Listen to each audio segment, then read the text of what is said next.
नमस्कार साथियों। अगर आप 2026 के लिए तैयारी कर रहे हैं और आपको लगता है कि अब इस 2026 के अंदर हम उस पोस्ट तक पहुंच जाएं, उस वैकेंसी को पा लें या उस तैयारी तक पहुंच जाएं जिससे हमारा टारगेट हासिल हो जाए, तो जी हाँ साथियों, आपके लिए एक स्पेशल जो कोर्स है उसके बारे में आपको बताना चाहूँगा। या आप यूँ कहें कि सर हम किस तरीके से तैयारी करें इस 2026 के अंदर, जिसके अंदर आपका 2026 जो भर्तियों का जो साल है, उसके अंदर हम कोई ना कोई पोस्ट ले लें, चाहे तो वो छोटी हो, चाहे बड़ी हो, है ना? और जो फ्रेशर बच्चे हैं, वो किस तरीके की एक तैयारी करें, किस तरीके से अपने टाइम को मैनेज करें, जिससे आप इस 2026 के अंदर सेलेक्ट हो जाएँ। तो बहुत सारी वैकेंसियाँ 2026 के अंदर है, जैसे आप देखेंगे आपके एसएससी के अंदर है, रेलवे के अंदर है, या पुलिस या बेल्ट की नौकरी के अंदर, या फिर अगर मैं बात करूँ स्टेट एग्ज़ाम को लेकर भी अपने वैकेंसियाँ ढेर सारी है इस 2026 के अंदर। अगर आप तैयारी करना चाहते हैं और अपने सपनों को साकार करना चाहते हैं, तो आपको बताऊँ साथियों, हमारा भी न्यू बैच शुरू हो रहा है अपना 9 मार्च से। और इस 9 मार्च के बैच की क्या है ख़ास बात, इसके लिए मैं आपको बता दूँ स्पेशली कि जो ये अपना जो फाउंडेशन बैच जो शुरू होगा, फाउंडेशन बैच होता क्या है साथियों? फाउंडेशन बैच का मतलब ये है कि अगर आप तैयारी करते हैं बिल्कुल ज़ीरो से लेकर हीरो तक, यानी कि आपका बिल्कुल अगर बेस कमज़ोर है, तो आपको फाउंडेशन बैच शुरू करना चाहिए, जिससे आपकी प्रॉपर रूप से तैयारी हो पाएगी। जैसे अगर मैं बात करूँ, आपका मैथ बिल्कुल कमज़ोर है, तो वो आप सीख पाएँगे, है ना? आपकी रीज़निंग कमज़ोर है, वो आप बिल्कुल ज़ीरो से सीख पाएँगे। इसके साथ-साथ आपकी इंग्लिश कमज़ोर है, वो जीके और भी अन्य जो सब्जेक्ट इसके अंदर आते हैं, वो सारे के सारे आप ज़ीरो लेवल से सीख पाएँगे। अगर आप इनको प्रॉपर रूप से तैयार करेंगे, तो निश्चित ही आपको सफलता मिलेगी साथियों। यहाँ अगर मैं बात करूँ, जो ये 9 मार्च से हमारा बैच स्टार्ट हो रहा है, क्या है इस बैच में और फ्रेशर बैच है, कैसे आप तैयारी करेंगे, देखिएगा साथियों। सबसे पहले आपको ये पता होना चाहिए कि सर हम इस फाउंडेशन बैच के अंदर क्या-क्या करवाने वाले हैं, है ना? अगर हम फाउंडेशन बैच कर रहे हैं और इस फाउंडेशन बैच की अगर मैं बात करूँ, कम से कम आपका जो है 5 से 6 मंथ ये आपका कोर्स चलेगा। 5 से 6 महीनों का जो कोर्स है, वो उसके अंदर आपको सबसे इम्पोर्टेंट जो सब्जेक्ट आपका ना, कौन-सा है सर? मैथ। अगर मैथ नहीं आया, तो फिर आगे नहीं बढ़ पाएँगे, है ना? अगर आप देख पा रहे हो, जैसे आपका कोई स्टेट एग्ज़ाम है, सेंट्रल गवर्नमेंट का जो भी एग्ज़ाम है, मैथ आपके लिए ज़रूरी है, मैथ आनी आपको चाहिए। मैथ के साथ-साथ आपको रीज़निंग, साइंस, जीके और स्टैटिक जीके, है ना? स्टैटिक जीके भी आपको करवाया जाएगा। इसके साथ-साथ कंप्यूटर और इंग्लिश, ये सारे के सारे सब्जेक्ट हम क्या करेंगे, अब इसमें कवर करेंगे। अगर हम ये सब्जेक्ट कवर करते हैं, तो फिर इसके बाद आप चाहे कोई भी फ़ॉर्म भर लो। जैसे अगर मैं एसएससी का कोई भी फ़ॉर्म कह दूँ, उसको आप भर सकते हैं। जैसे एसएससी जीडी की बात करें, या एमटीएस की बात करें, या सीएचएसएल की बात करें, या फिर सीपीओ की बात करें, या अगर आप एसएससी सीजीएल की बात करें, इन सब का ही फ़ॉर्म आप लगा सकते हैं। तो क्या सिर्फ़ हम अगर ये तैयारी करते हैं, फाउंडेशन बैच के साथ अगर हम आपके साथ जुड़ते हैं सर, तो क्या सिर्फ़ हम इतने ही पेपर का या इतने ही एग्ज़ाम दे पाएँगे? नहीं सर। इसके साथ-साथ अगर आप फाउंडेशन बैच के साथ जुड़ते हैं साथियों, तो आप रेलवे का कोई भी एग्ज़ाम दे पाएँगे, कोई दिक्कत नहीं, है ना?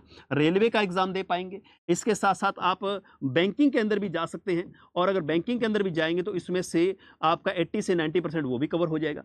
अगर आप यहाँ पे बैंकिंग के साथ-साथ रेलवे, या फिर अगर आप पुलिस की नौकरी के लिए या बेल्ट की नौकरी के लिए भी जाते हैं, जैसे दिल्ली पुलिस है, चंडीगढ़ पुलिस है, या फिर कोई भी अगर आपकी बेल्ट की नौकरी है, उसके लिए भी अगर आप जाना चाहते हैं, तो ये फाउंडेशन बैच आपका बड़ा काम करेगा। फाउंडेशन बैच आपका बिल्कुल ज़ीरो से स्टार्ट होगा, और ये जैसे मैं आपको सब्जेक्ट बता पा रहा हूँ, ये सारे के सारे सब्जेक्ट आपको करवाए जाएँगे। कंप्लीट आपका सिलेबस चलेगा, बिल्कुल ज़ीरो से। इसके साथ-साथ अगर कोई साथी हमारे साथ ऑफ़लाइन जुड़ता है, तो ऑफ़लाइन वाले जो साथी रहेंगे, उनको ऑनलाइन कोर्स बिल्कुल फ्री मिलेगा। जो भी क्लासें होंगी, वो रिकॉर्डेड फ़ॉर्म में बाद में देख पाएँगे, और अगर मान लो किसी भी क्लास को आप मिस कर गए, या फिर नहीं लगा पाए, या आपको लगता है कि यार दोबारा हमें वो रिपीट फॉर्म में चाहिए, तो वो सारी की सारी क्लासें आपको ऐप में मिल जाएँगी। ठीक है साथियों? अगर आप जुड़ते हैं इसके अंदर, तो आप इनके अंदर क्या-क्या फीचर लेने वाले हैं। एक तो अगर आप ऑनलाइन क्लास के लिए जुड़ते हैं साथियों, तो ऑनलाइन क्लास के अंदर भी आपको लाइव क्लास मिलेगी। लेकिन अगर आप ऑफलाइन के लिए भी जुड़ते हैं, तो भी आपको इसमें क्या हो जाएगा, रिकॉर्डेड क्लास मिल जाएगी। ठीक है ना? जो भी आपको पढ़ाया जाएगा, है ना? जो भी क्लासें आपकी रहेंगी ऑफलाइन के अंदर, वो क्लासें भी आपको यहाँ पे प्रोवाइड हो जाएँगी। डाउट ग्रुप आपका अलग से बनेगा, क्लास नोट्स भी आपको मिलेंगे, पीडीएफ मिलेंगे, पूरे के पूरे बढ़िया नोट्स मिलेंगे, और आपको टेस्ट भी मिलेगा, है ना? जितने भी साथी हैं मैं उनको बता दूँ, साथ के साथ आपके टेस्ट भी चल, ठीक है? और एक्सपीरियंस फैकल्टी तो है ही, इतने बढ़िया टीम एक साथ एक ही मंच पे आपको मिलने वाली है साथी। जिसके अंदर आप देखेंगे कि आपके जीके के 3 से 4 टीचर, है ना, मैथ के 2 टीचर, रीजनिंग के 2 टीचर, साइंस के 3 टीचर, है ना, इस तरीके से स्टैटिक जीके के टीचर आपको कंप्लीट मिलेंगे, इंग्लिश के 2 टीचर, है ना, ये सारी की सारी फैकल्टी आपको पढ़ाने वाली है अपने इस फाउंडेशन बैच के अंदर। अगर मैं इस फाउंडेशन बैच की बात करूं साथियों, तो सबसे पहले कि सर हमें कोर्स के अंदर क्या-क्या करवाया जाएगा? बिल्कुल सर, ये आपकी बात है। तो यहाँ पे अगर आप फाउंडेशन बैच के अंदर सबसे पहले अगर मैं मैथ की तरफ नज़र दौड़ाऊँ, तो मैथ में सर क्या-क्या करवाया जाएगा? ये जैसे आप देख पा रही हैं सारे के सारे टॉपिक आपको मैथ में करवाए जाएंगे साथियों। जैसे अगर मैं बात करूँ नंबर सिस्टम है, एलसीएम एचसीएफ, है ना, कैलकुलेशन सिंप्लीफिकेशन और आपका जो घन घनाभ है, परसेंटेज है, रेशियो प्रोपोर्शन, प्रॉफिट लॉस हो गया, मिक्सचर हो गया, एलिगेशन, आपका साधारण ब्याज, चक्रवृद्धि ब्याज, इंस्टॉलमेंट, टाइम एंड वर्क और पाइप वाले जो क्वेश्चन आते हैं वो आपका time and work, time speed and distance वाले, वॉट स्ट्रीम वाले, ट्रेन वाले, पार्टनरशिप वाले, एवरेज वाले, और या डीआई की बात करें, अलजेब्रा, ये देखो जी आपके पास क्या आ गया है, यहाँ पे एडवांस मैथ भी आ गई है ना, आपके पास अर्थमेटिक मैथ भी है, एडवांस मैथ भी है। ये पूरा का पूरा जो सिलेबस है आपको इस फाउंडेशन बैच के अंदर करवाया जाएगा साथियों। अगर आप इस फाउंडेशन बैच को लेते हैं, चाहे तो आप ऑनलाइन करें चाहे ऑफलाइन, तो इसके अंदर आप उसके बाद कोई भी एग्जाम हो तो इससे बाहर कोई टॉपिक आता है क्या? नहीं आता ना। तो फिर फाउंडेशन बैच आपका सभी के अंदर काम आएगा। ठीक है, बहुत सारे बच्चों का मैसेज सर बार-बार कि सर हम फिर किस-किस की तैयारी के लिए अवेलेबल हो जाएंगे। तो आप खुद सोच लो कि सर इतना सारा जो इतना बड़ा जो सिलेबस है आपको करवाया जाएगा, तो फिर उसके बाद आपके पास क्या रह जाएगा? कुछ भी नहीं ना। कोई भी आपका सिलेबस नहीं बचेगा, किसी भी वैकेंसी की तैयारी में आ जाओ भले ही। अगर मैं रीजनिंग की बात करूं तो रीजनिंग को अगर आप देखेंगे, आपका वर्बल, नॉन वर्बल और आपका लॉजिकल रीजनिंग में बांटा हुआ है।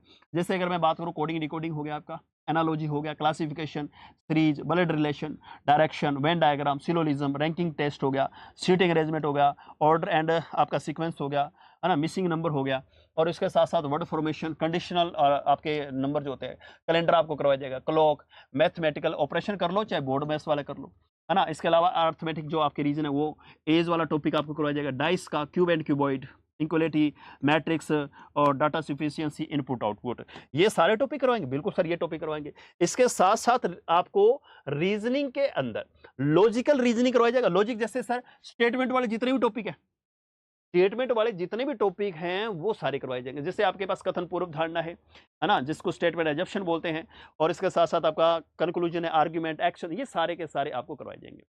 और क्या करवाओगे सर रीजनिंग में? रीजनिंग में आपको नॉन वर्बल रीजनिंग भी करवाई जाएगी, जिसके अंदर आपके पास मिरर और वाटर इमेज हो गया, फिगर सीरीज होगी, है ना, जितने भी फिगर से संबंधित क्वेश्चन है, हिडन फिगर हो गया, फिगर आपके पास फॉर्मेशन हो गया, सिचुएशन हो गया, काउंटिंग हो गया, ये सारे के सारे टॉपिक आपको करवाए जाएंगे रीजनिंग के अंदर। बिल्कुल ठीक है सर। अगर सर साइंस की बात करें तो साइंस में आप क्या क्या करवाओगे फाउंडेशन बैच के अंदर? तो यहां आपको मैं बता दूं साथियों, साइंस के अंदर हम करवाएंगे आपको बायोलॉजी, बायोलॉजी के ये सारे के सारे टॉपिक, है ना, जैसे आप देख पा रहे हो, न्यूट्रिशन हो गया, सेल हो गया, टिश्यू हो गया, ये सारे के सारे आपको क्या करवाए जाएंगे? साइंस के टॉपिक करवाए जाएंगे, है ना। एक बार इसको देख लो, स्क्रीनशॉट ले लेना आप, ये सारे के सारे टॉपिक आपको साइंस में करवाए जाएंगे। और अगर मैं यहाँ बात करूँ साइंस के अंदर, आपके पास देखो ये तो हो गया बायोलॉजी का, उसके बाद आ गया केमिस्ट्री। केमिस्ट्री के अंदर अगर मैं बात करूँ, पदार्थ हो गया, वर्गीकरण हो गया, परमाणु अणु हो गया, परमाणु की संरचना हो गया, या फिर रासायनिक बंधन हो गया, है ना, रासायनिक अगर अभिक्रिया हो गया, अम्ल क्षार, ये सारे के सारे जो टॉपिक है आपको किस में करवाए जाएंगे? केमिस्ट्री के अंदर करवाए जाएंगे। और केमिस्ट्री के साथ साथ अपने को फिजिक्स भी करना, यानी तीनों साइंस पढ़नी है। जो तीन ही तो सब्जेक्ट आपके इंपॉर्टेंट है सबसे ज्यादा, कौन सा? मैथ, रीजनिंग और साइंस, ये तो आपको पढ़ना चाहिए, जो आपके रेलवे में भी आता है, एसएससी में भी आता है, या स्टेट एग्जाम में भी ये सारे के सारे सब्जेक्ट आते हैं। और फिजिक्स में क्या क्या करवाओगे सर? फिजिक्स की अगर मैं बात करूं तो आपके पास वही मापन, गति, गति के नियम हो गया, और इसके साथ साथ घर्षण बल, और आपके पास फोर्स वाला, मैग्नेट वाला, चुंबकीय बल हो गया, है ना, इलेक्ट्रिसिटी वाला हो गया, और ये लाइट। और अगर आप देखेंगे तो इसके अलावा जनरल साइंस के नाम से आपके हर जगह पे टॉपिक आता है ना, जनरल साइंस। तो जनरल साइंस का मतलब हो गया इसके अंदर आपका फिजिक्स, बायो, केमिस्ट्री, तीनों चीजें आती है, और वो हमें करनी चाहिए, दैनिक जीवन में प्रयोग होने वाली चीजें। अगर आप किसी स्टेट एग्जाम की भी तैयारी करते हैं तो आपको बता दूं, ये फाउंडेशन बैच आप सभी साथियों के लिए है। अगर आप में से किसी ने +2 अभी ही किया है या कर रहा है, या फिर अगर कोई आपका ग्रेजुएशन अभी उसकी चल रही है, तो मैं कह रहा हूं कि उसके लिए, सबके लिए ये बड़ा काम देने वाला है। इसके साथ साथ अगर मैं जीके की बात करूं तो इसके अंदर आपका रहेगा जनरल अवेयरनेस, हिस्ट्री, ज्योग्राफी और Indian polity, Indian economy, science, current affair, और करंट अफेयर भी आपको करवाया जाएगा भी देखिए। और इसके साथ साथ स्टैटिक जीके, है ना, स्टैटिक जीके का जो पार्ट है वो भी आपको इस फाउंडेशन बैच के अंदर करवाया जाएगा। तो सर कंप्यूटर कराओगे? हाँ बिल्कुल, कंप्यूटर भी करवाएंगे आपको। कंप्यूटर के अंदर क्या क्या करवाओगे सर? कंप्यूटर नॉलेज की अगर मैं बात करूं, बेसिक कंप्यूटर हो गया आपका, hardware software, Word, Excel, PowerPoint, और आपका ईमेल के बारे में, इंटरनेट के बारे में, ये सब कुछ आपको नॉलेज दिया जाएगा, है ना। यानी कि कंप्यूटर के बारे में भी आपको बताया जाएगा। इंग्लिश की बात करिए नहीं सर, हाँ बिल्कुल इंग्लिश भी करवाई जाएगी आपको। इंग्लिश में क्या करवाओगे सर? इंग्लिश की अगर मैं बात करूं तो आपको ग्रामर करवाया जाएगा ना, एरर करवाया जाएगा, और इसके साथ आपका सेंटेंस इंप्रूवमेंट हो गया, सेंटेंस करेक्शन हो गया, फिल इन द ब्लैंक हो गया, एक्टिव पैसिव, डायरेक्ट इनडायरेक्ट, जितना भी ग्रामर का पोर्शन है, या एसएससी के अंदर जो पार्ट आता है, बैंकिंग के अंदर जो पार्ट आता है, वो सारा का सारा इसमें करवाया है ना। अगर मैं यहां बात करूं इंग्लिश के अंदर, वोकैबुलरी भी आपको कराई जाएगी, सिनोनिम एंटोनिम्स हो गया, आइडम फेरब्स हो गया, वन वर्ड हो गया, और अगर आप करें कि सर एरर वाले, सारा का सारा कोर्स आपको इस फाउंडेशन बैच के अंदर करवाया जाएगा, है ना। तो सर आपके पास क्या पैराग्राफ कराओ? बिल्कुल सर, है ना। ये आपके रीडिंग वाले भी, क्लोज टेस्ट भी, पैरा जंबल भी, ये सारे के सारे टॉपिक आपको किसमें करवाए जाएंगे साथियों? इंग्लिश के अंदर करवाए जाएंगे। तो फिर कैसे जुड़े सर? आपको अगर इस फाउंडेशन बैच के साथ जुड़ना है, जो हमारा कब से स्टार्ट हो रहा है? इसी 9 मार्च से स्टार्ट हो रहा है साथियों। तो अगर कोई फ्रेशर बच्चा है तो मैं उसको यही कहूंगा कि आप इस फाउंडेशन बैच के अंदर जुड़ जाओ साथियों। अगर आपने पहले से भी कहीं 2-4 महीने तैयारी कर रखी है तो वो भी बच्चा इसके अंदर जुड़ सकता है। अगर आप ये फाउंडेशन बैच करते हो तो मेरे को नहीं लगता कि आपको फिर कभी किसी भी कोर्स को करने की जरूरत है। अगर आप ऑफलाइन आना चाहते हैं साथियों तो आपको आना होगा पंजाब बठिंडा के अंदर अरोड़ा क्लासेस, और अगर आप ऑनलाइन आना चाहते हैं तो साथियों अरोड़ा क्लासेस ऐप डाउनलोड करिए, प्ले स्टोर पे जाइए, अरोड़ा क्लासेस ऐप डाउनलोड कर लो, और उसमें जाके आप सर्च कर लीजिए, है ना। सर्च आपको क्या करना है? आपको बस यही लिखना है, यहाँ पे सर्च का ऑप्शन आएगा, एसएससी फाउंडेशन लिख देना। बस क्या लिखना है तुम्हें? एसएससी फाउंडेशन बैच लिख देना। जैसे ही तुम्हारे पास एसएससी फाउंडेशन का यहाँ पे फोटो आएगी, और उस फोटो पे क्लिक करना। क्लिक करते ही आपसे एक अमाउंट मांगेगा, नीचे थोड़ा स्क्रॉल करना साथियों। नीचे जैसे स्क्रॉल करेंगे लिखा आएगा हैव ए कूपन कोड। क्या लिखा आएगा सर? कूपन कोड लिखा आएगा। जैसे इसके ऊपर कूपन कोड पे क्लिक करोगे ना ब्लू पट्टी पे, तो आपसे मांगेगा एक कूपन कोड। आप ये कूपन कोड लगा देना AC 180। जैसे ये कूपन कोड लगाओगे तुम्हें डिस्काउंट मिल जाएगा, ठीक है। आप में से अगर कोई भी साथी ऑनलाइन जुड़ना चाहता है तो इस तरीके से जुड़ सकता है, और अगर ऑफलाइन आना चाहता है तो 9 मार्च से अपना बैच स्टार्ट हो रहा है, आप उसके अंदर जुड़ सकते हैं। तो मिलते हैं साथियों अपने 9 मार्च वाले बैच के अंदर सुबह 10 बजे। Thank you.